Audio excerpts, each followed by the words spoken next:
Kawawa naman eh. Lagyan mo. Very good. Ito pa.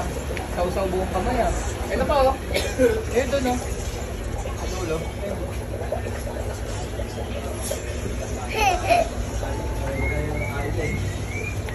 Anak-anak nangawala eh.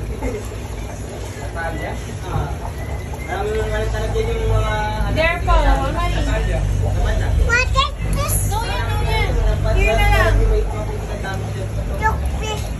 No, here na lang. Yan nakikita ko ngayon dito sa akin. Yan na wala yung pump.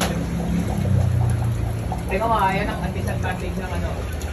Disadvantage ng, ano pangalan niya tawag yan? Walang pump mo.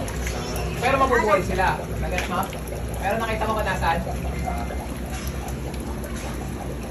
Ako may nag-clear sa akin.